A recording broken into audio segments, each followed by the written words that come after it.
events that hurt her, but I still don't think this is that niche for her. All right, event 8, the bike repeater presented by the U.S. Army is underway. Bill, let's take a look at the keys for this event. Well, it all comes down to the details. That's why we say the devil is in the details. Not just about how can you ride a bike, but it's about transition. You'll watch them get down here to the end of the field. They have to get around that bike. They have to get back on that bike. How do they handle the gearings of the bike? What do they do with the rope climb? And how do they handle the rope climb? There are a lot of transitions and a lot of things to deal with, so the ones that can master those are going to be the best. After that, it's all about the bike. You're going to spend the maximum amount of time on this event on the bike. The rope climb nowadays is just a turnaround more than anything. It used to be this was a big deal, especially for the ladies, but that's not the case anymore. This really is a bike race. Katrin Davidsdottir in the light blue pants was the first woman to make the turn. She's in the lead. Tia Toomey is in second as they approach their first legless rope climb. Katrin was extremely excited about this event. She said earlier before this race even started, I love the bike. Because we're spending so much time on the bike, it's all about the bike. So she can even handle, if she's a little worried about the rope climb, she can handle taking a little bit of a break on there or getting through there because she'll make up the distance on that bike. Nice kick to the top. Davidsdottir was first to finish the first bike loop, but it was Tia Toomey who takes the lead on her first of 10 legless rope climbs. Leader's name that is highlighted in blue will indicate that that person is leading the event. The number of repetitions that woman has completed will be in the white box. The bike counts as 1, the legless rope climb counts as 1, so 20 total repetitions in this event, scored repetitions. And we saw that there was that change on the rope climb between Tia and Katrin.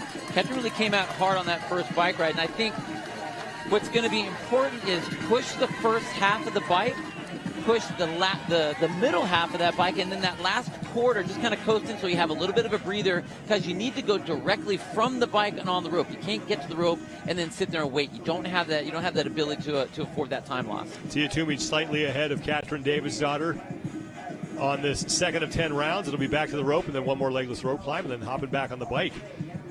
2 minutes, 25 seconds gone by so far, and these athletes did get to practice on these bikes a little bit on Thursday, so it's not like they didn't have a chance to try and get used to that hybrid bike that they're riding, as Tia Toomey has completed her second legless rope climb. Carrie Pierce just completed her second legless rope climb on the far side of your screen, and she's moving back to the bike. So Pierce looking to challenge Davidsdottir for second place in this event, as Tia Toomey now opening up a lead. Now, we have said that this is all going to be about the bike, but with that rope climb event, or the rope climb segment, it's about how you have to pull. We saw Katrin was doing the kip. We saw Tia was actually pulling hand over hand. Now we're on the bike, and it's that hybrid setup. These are not very heavy bikes, but they're very technical bikes. They call it a hybrid because it has a smaller tire rather than your normal mountain bike tire. But what I like to see with Katrin is I feel like she's pushing too much on the bike going into the rope. She should let herself have a little bit more of a recovery going into the rope, because if she's kipping this early, I'm afraid that's going to be too much for her as we get to rope climb 7 and 8. Tia Toomey is your leader here in round 3. Katrin Davidsdottir has retaken second place from Carrie Pierce. Carrie Pierce is on the left side of your screen.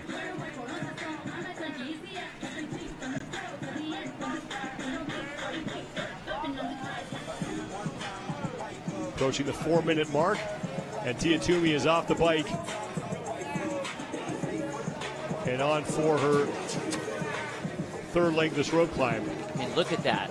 Immediately to the rope and very strong pulls. Just so fast, and she's getting faster and faster as we go. So right there's that kip we were talking about. Now, if you watch Katrin's arms, she's using a lot of extra energy because her arms are never straight. Haley Adams right on the side, her arms were much straighter, and that's going to save that grip for the later rope climbs. That's real important. Tia Toomey out front. She's in the white and red. Carrie Pierce is in second. Katrin Davidsdottir in third. And it looked like Haley Adams in fourth, as Brooke Wells is just now getting back on her bike for round 4. 20 total scored repetitions in this event. Tia Toomey is through 6.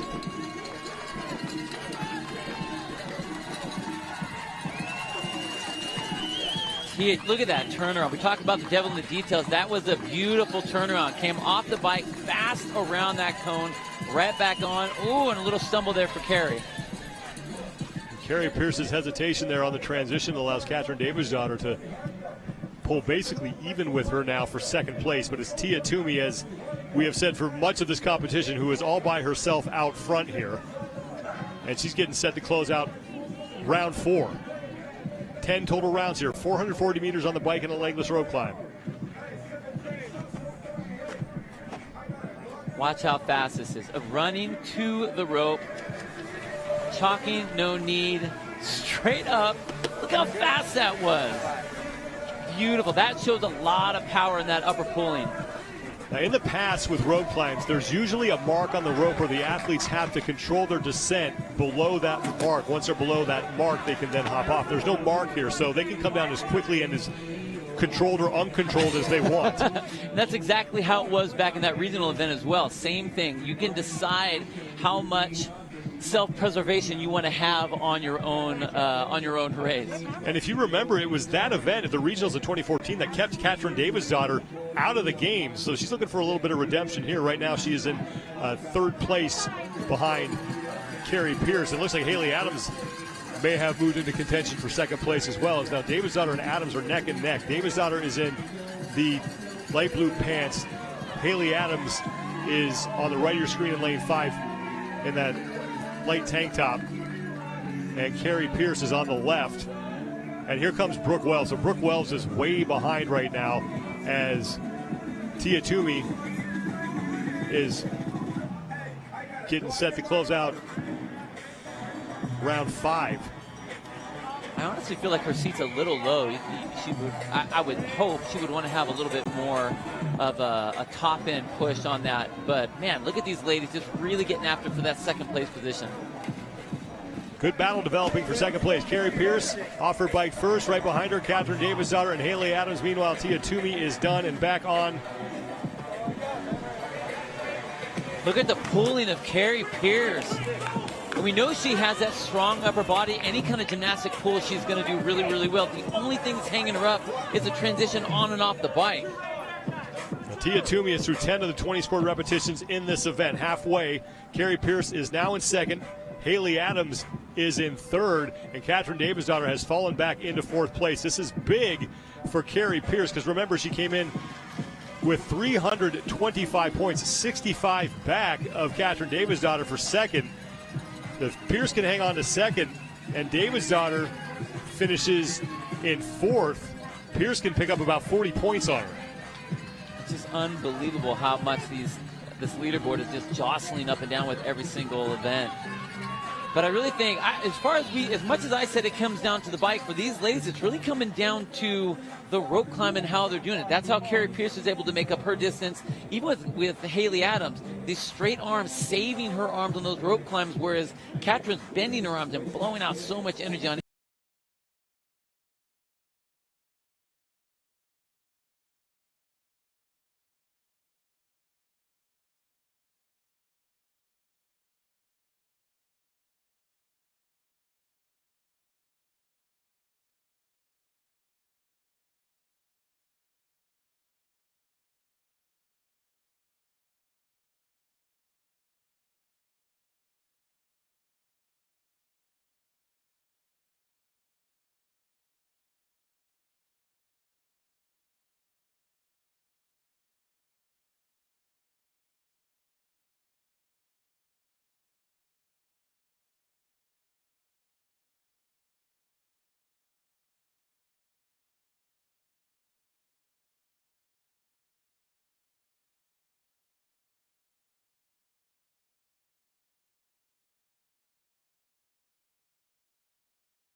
Her body starts there, big pop. Oh, now she's not. There's the pop that I want to see. So she gets that last little bit. This actually ends up being 2 extra saves or 2 pulls over what Carrie has to do there. Carrie Pierce makes a touch. She's in third. She and Adams came in tied with the same amount of points. So they are looking to separate themselves from each other and try and get closer to that woman. But Tia Toomey, this is now just a leisurely bike ride in Morgan Hill for her right now. She's through 7 of the 10 rounds. This is round 8 for her. And she's looking to win yet another event here. And may actually lap Brooke Wells.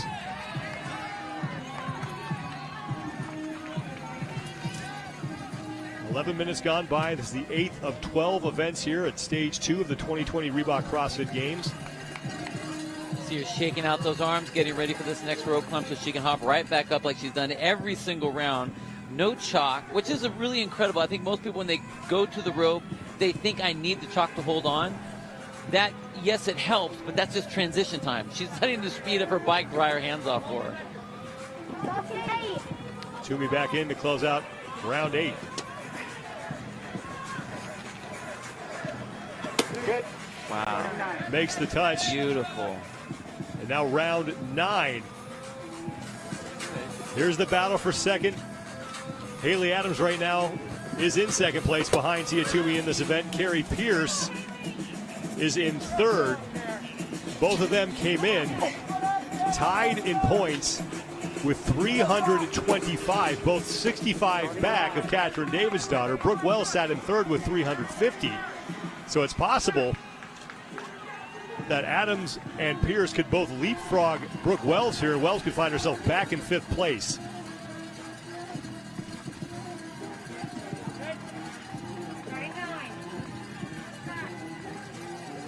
Beautiful turn. Beautiful turn. It's almost like it's robotic the way she just is able to get off, around, and back on that bike. There's no stumble at all. And we've talked about this in other events. There's no other heat, no other times to worry about. Tia Toomey does not need to go all out here. She can now throttle back and save herself for whatever awaits. You want to know what's crazy? Is I honestly think, I'm looking at her splits. I'm honestly thinking that she is throttling back just a touch. She's not putting the pedal to the metal. She's going fast. That's how good she is. But you can see that she's starting to slow down just a little bit, just a touch. Just a couple seconds difference, just to give you an idea of her splits. For round 2, it took her 1 minute 24 seconds. Now here in round number 9, 1 minute 30 seconds. So only a 6-second difference there. Crazy. And to be fair, most of the athletes have been relatively consistent here in their split times. Haley Adams has had about a 10-second difference right now. And Brooke Wells has had the biggest difference in her split times, about 18 seconds for her. But Tia Toomey now on her 10th and final round. She looks to pick up yet another event win here on her march towards 4 straight CrossFit Games championships. Haley Adams and Carrie Pierce fighting for second. Katrin Davidsdottir trying to gain ground on the two of them. Final trip down for Tia Toomey. Incredible.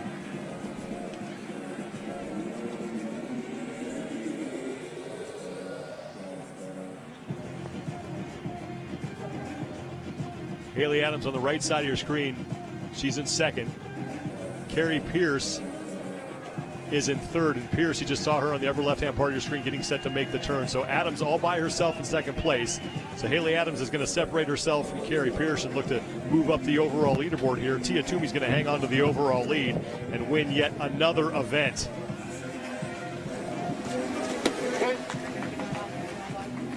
Tia Toomey is in, and Tia Toomey has 100 more points and made it look easy. 14:37.51 seconds. Didn't even look back at anybody. Just ran her own race the entire time. Haley Adams has made the touch, and she is in. So Haley Adams is going to lock up second place overall in this event, and she will earn 75 points And here comes Carrie Pierce looking to finish third. So Adams is going to pick up 20 points on Carrie Pierce. The two of them came in tied. So Adams getting the best of that battle. Pierce makes the touch, and she is in. That'll be good for 55 points for Carrie Pierce.